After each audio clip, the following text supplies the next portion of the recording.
Reverend Pam Geagan here from the Center for Spiritual Living, Pleasant Valley in Camarillo, California. And I had technical difficulties getting on this morning. When they add a new button, it always takes me time to learn what to do. Anyway, we are here for the beginning of the William Blake Meditations. And I just want to tell you a little bit about William Blake. Because when I found him, he so mirrored so many of the experiences the way of thinking that I had, and I immediately was entranced because most of the poetry I had read was about the oneness with nature and recognizing the one with his nature. So let me just tell you a little bit about William Blake. And then we're going to analyze just the first few lines of one of his most famous poems, Auguries of Innocence. Auguries means the future coming, or the what is coming. Augury, to inaugurate. That's a great idea. To consecrate. So William Blake was one of the most prolific poets, artists, and mystics, and he was basically unrecognized during his lifetime. But since his death, he was become known one of the greatest artistic and literary geniuses of the 18th and 19th centuries. He was born in Soho, London in 1757 in the 18th century, and he was one of 7 children born to his parents, James and Catherine. And he only attended school for a few years, and I don't understand what that was all about. But before he even was in school, he knew how to read and write. And so when he left school at the age of 10, he began becoming educated by his mother for the rest of his childhood. It was during that same period he had his first vision, a tree full of angels. And it was an experience that would completely always come back up and recur in his life and the theme of his life and his work. And as he aged, he began to study engraving. He developed a love for Gothic art, and these elements eventually influenced his later paintings and drawings. And when he was enrolled in art school, a famous art school it was called the Pars, and in the Strand in England, in this institution, he was able to freely read any subject he chose, as well as explore more of his poetry. And from this period, that time showed the influence of the elements of scriptures and the Psalms. So he became really very entranced in the religious or the spiritual aspects of all of life. And while he was there and he was studying, which was actually for 7 years, when he was sent to Westminster Abbey, he later told of experiencing numbers of visions. They included Christ and his apostle, as well as he connected with the divine by chanting along the prayers at that time. So in the later 1890s, he published a number of his prophetic books and works, and they were illuminated in his characteristic style that contained poetic and narrative texts. Some of these volumes included visions of the daughters of Albion, the first book of Urizen, and the Continental Prophecies, America a Prophecy, Europe a Prophecy, and the Song of Los. So he began a series of sketches at that time, and he referred to it as the visionary heads, because he also not only connected with the heaven world, but he claimed that there were historical figures that sat before him, and this was in the mid-1800s, and they included these figures that would come and spend time with him. His posse, so to speak, on the other side were King Solomon, the magician Merlin, Owen Glendower, a Welsh leader who unsuccessfully fought to end English rule in Wales in the Middle Ages, and Sir William Wallace, one of the main warriors in the First War for Scottish independence. So when we come to these poems, we realize that he was guided and provided by what he considered the spirit world. And he believed that his brother Robert died when he was very young. He died from tuberculosis when Robert was only 24.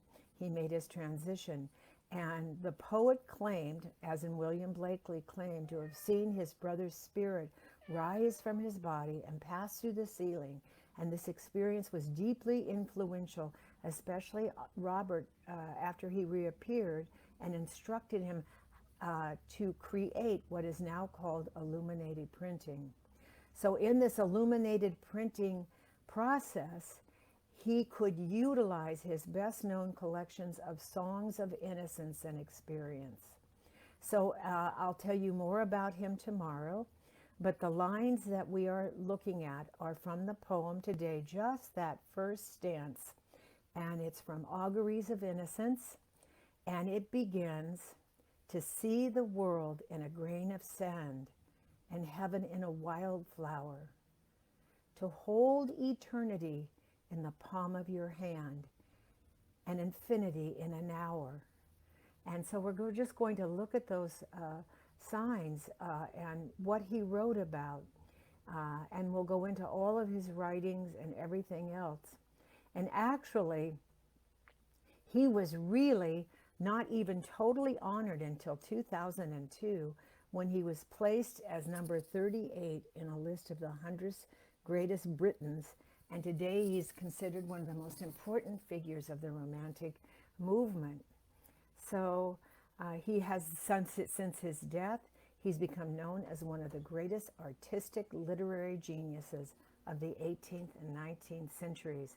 And of course, was such an inspiration for me. So I'm going to tell you a little about Auguries of Innocence. It's a collection of conflicting situations.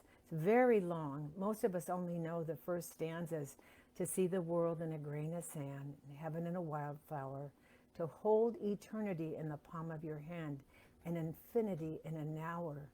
We were born to believe a lie that we see with, not through the eye, that was born in a night to perish in a night, while the beam sleeps in souls of light, beams of light, while the soul sleeps in beams of light. So what they believed was that that four lines of the poem are the ones that are most often quoted and remembered, as I already said. And it leaves the poem kind of to wither away, as they say. And so the opening of the inspiration of that poem, holding infinity in the palm of your hand, that is holding something that is immeasurably big in a space, that is almost immeasurably small, is almost also immeasurably small, that dichotomy. And the concept of infinity itself, mathematically, is an abstract idea too large to be withheld by the mind, and therefore it cannot be held in the palm of the hand. And so when the scholars look at this poem, that's the opening they say we should be looking at, that there are so many paradoxes in all of his writing, but the infinity of your hand and eternity in your hand become understandably achievable when you see that infinity is a stretch of time and an hour is a stretch of time. So therefore the two can somehow come together in that oneness. So I want to go within now, and I want us to relax and connect. I need to relax from not getting on Facebook on time, even later. So now we're just going to see, and I'm going to play just some running water here.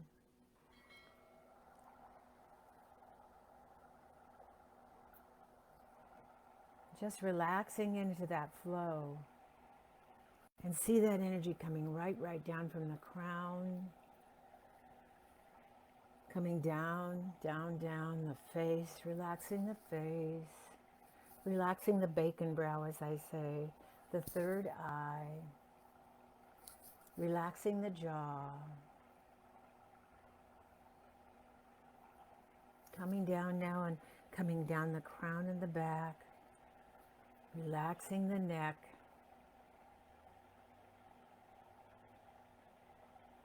and actually letting your neck, your shoulders drop, roll those shoulders back, let them drop, and bring your neck to stretch all the way down. Just let it fall gracefully. Opening up the spine, vertebrae by vertebrae by vertebrae.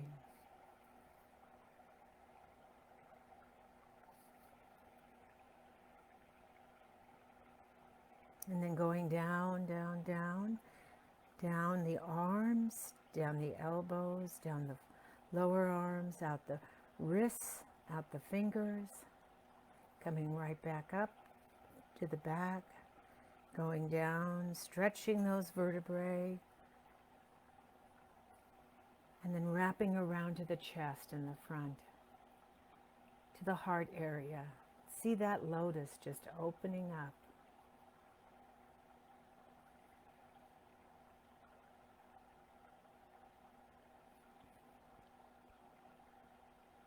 And in that lotus, it can be just the beauty of the lotus, or there could be a message there for you from a messenger.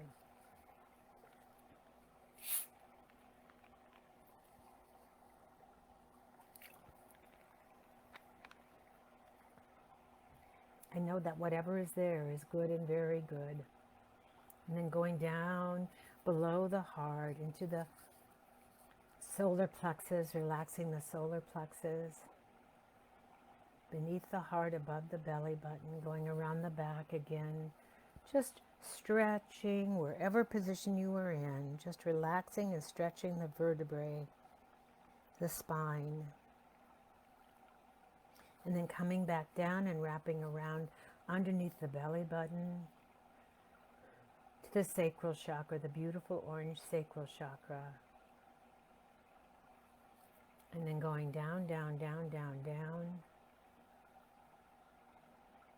to the hips, down and around to the hips, coming around to the root chakra where the sit bone is and what lies between the legs. It's our grounding chakra too, and it's the ruby red. And then feel that energy going down all the thighs, relaxing the muscles, going down the knees that work so hard to keep us upright. Going down the calves, the ankles, the feet, going down into that middle earth.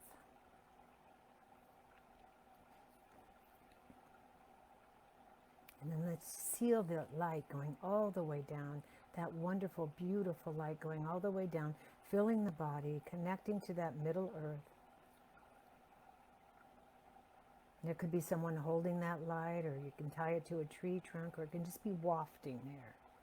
And it can look like whatever you want it to look like. And now breathing in with God is, and you can use any deity you want, anyone that makes you feel close to the divine, because there is only the one, the one, the one.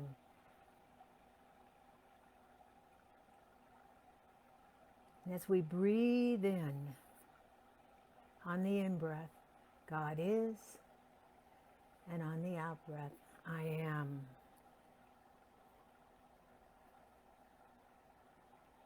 And then two more silently breathing in that energetic presence. God is, I am.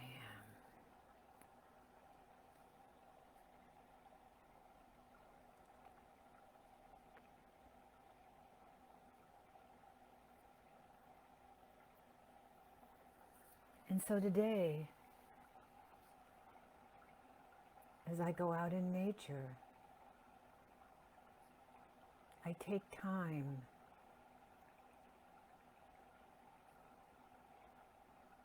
I give that divine mind time to connect with the divine everythingness as I look at nature and I soften my eyes a little and see the energetic presence around anything.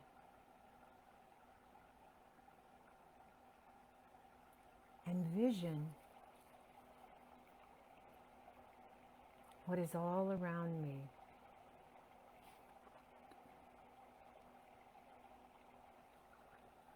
It is so much more than a leaf. It is the energy of the leaf. It is the sun in the leaf. It is the dew on the leaf.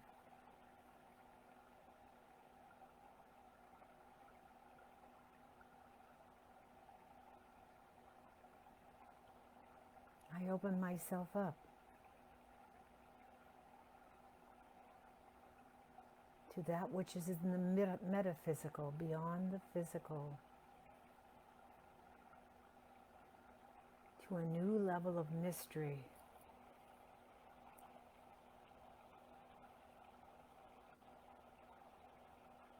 Revealing all around me the wonder that nowadays sometimes we're too busy to embrace and see and become part of.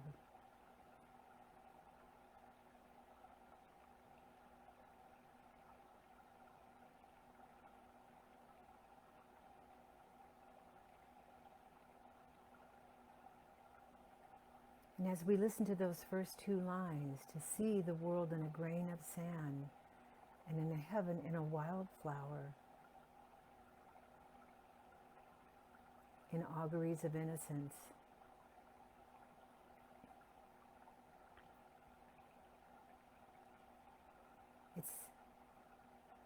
it's the reference of sight.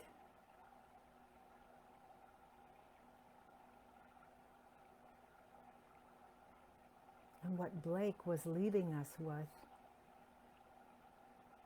and his emphasis was on, was beauty. And that beauty is found in common places.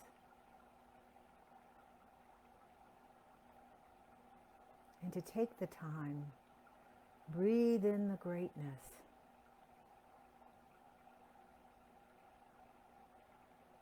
For beauty is found in all of these common places that we live, breathe, move, and have our being in this physical world.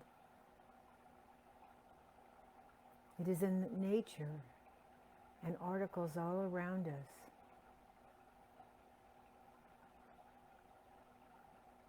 That we may have seen 1,000 times.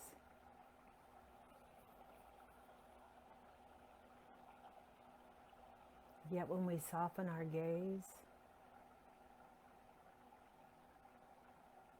and be still in the moment,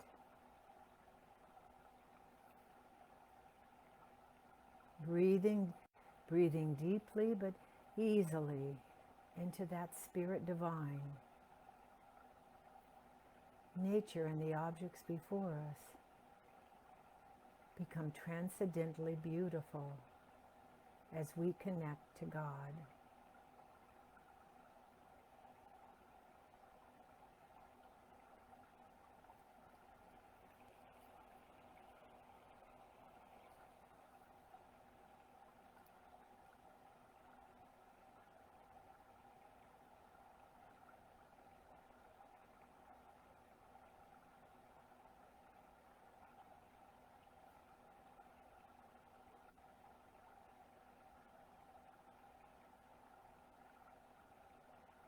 And so as I listen to the words of like the mystic Blake,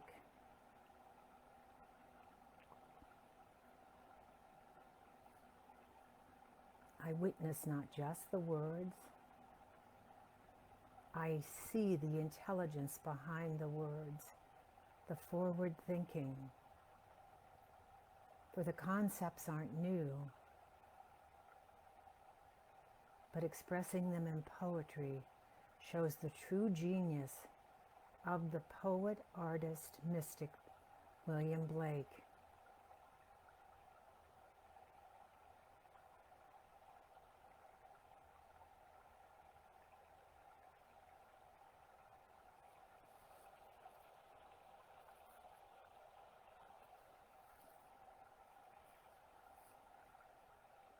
They include his poetry, visions of looking at flowers, pondering a chair, and taking a ride in the car. Nothing that is beyond the ordinary to us.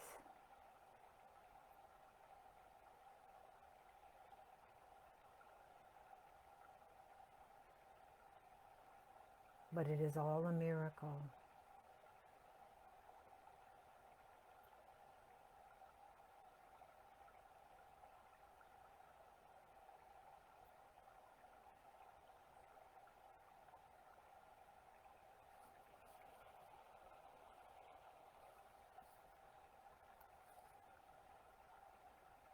William Blake knew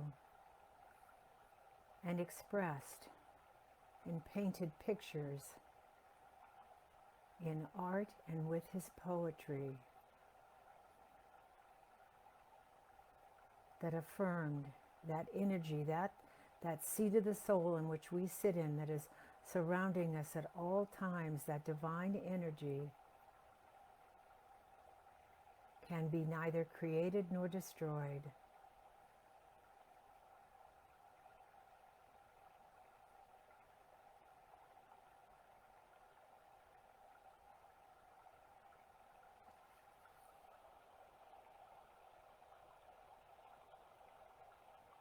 It has always been there as the doors of perception fade away and take me into the oneness.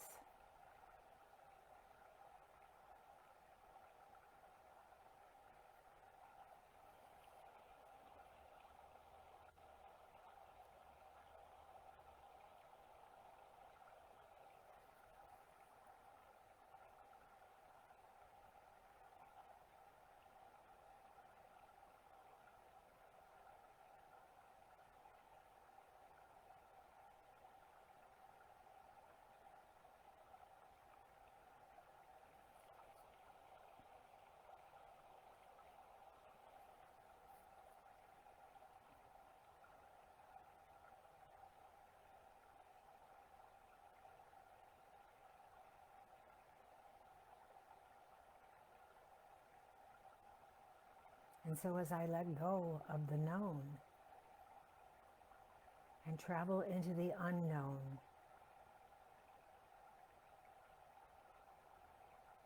and open up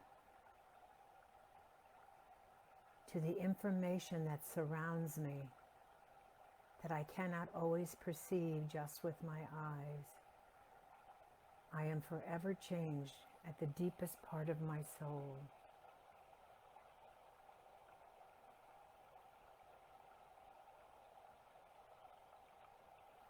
And I am aware that everything imagined, as Einstein said, imagination is the greatest gift that was ever given to us. And everything that was once imagined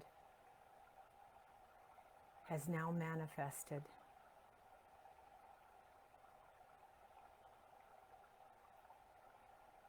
The world is the literal manifestation of our imaginations.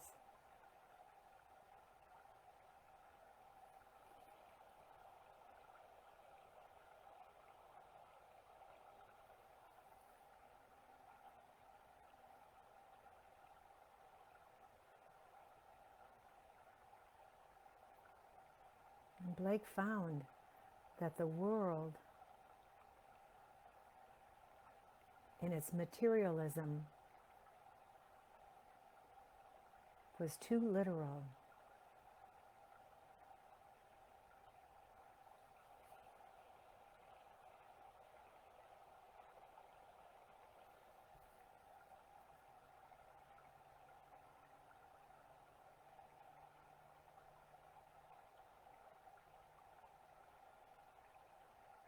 And I close with something that a few lines that William Blake also wrote. The good are attracted by men's perceptions and think not for themselves. till experience teaches them to catch and to cage the fairies and the elves.